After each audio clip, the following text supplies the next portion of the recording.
Thank you very much. Everybody, really quickly, I just want to say thanks to the guy that just left the stadium. Not the stadium, what do you call it? The stage. The stage, that's what it is. Jonathan, you all may not know, but he actually is responsible for the reason why I'm here. I moved back to DC probably, I don't know, maybe December 2010.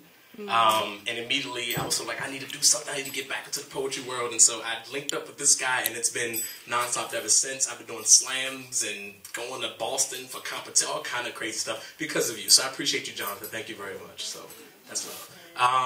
So yeah, my name is Tony. I'm from here-ish, around all of the above.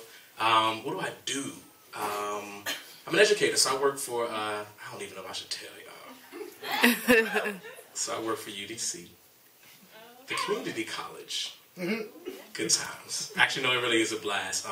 Because the key word in that is community. So which leads me to the transition of what nation I'm from. I'm going to steal my best friend's thing. And I'm from Rhythm Nation. I couldn't think of anything in particular. So anyway, so shout out to everybody that's here. I will not be up here that long. I just want to quickly say that I love sort of this space and what it represents. And Bloombars focuses a lot on art and community and finding that blend, and that's something I'm extremely passionate about. And I found that I get through that by poetry and the art of spoken word. So that's what this is, and that's all I'm going to talk about. So I'm going to probably do maybe 3 pieces, maybe 4, but maybe 3 to get out of the way, okay? So this is sort of my, how do I explain this piece? Okay, so how many of you feel like or know starving artist? Or know that concept? That's like everybody in the room, right? So this piece is for a very good friend of mine who's also a DC native. His name is Jason Reynolds, the most incredible poet ever.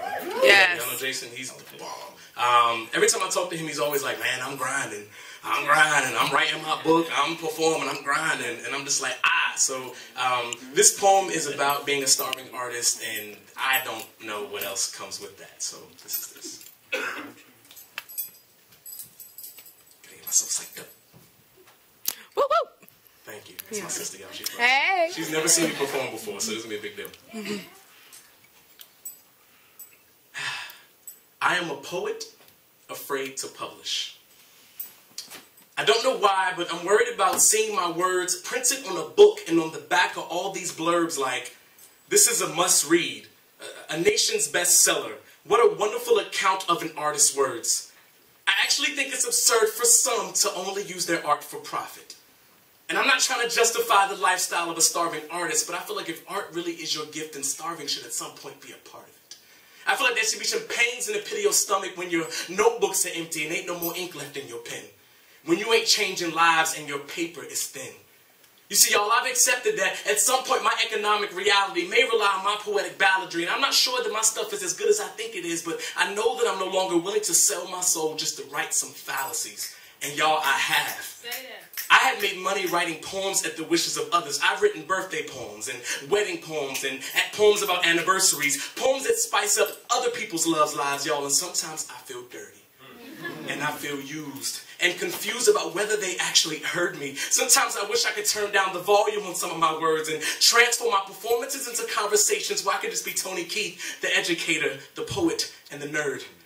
Because I want to be known as that artsy-fartsy intellectual who believed that there was power in his words. And that I not only took responsibility for what I said, but I took responsibility for those that heard. Whether or not I pissed them off, excuse me, Bloombars, or convinced them to change the world, let them know that sometimes I got tired and sometimes I got weary. But y'all, I kept on writing even when my vision was blurry. Even when I couldn't see what was in front of me. Even when people told me I need to sit still. They say, Tony, grass never grows under your feet.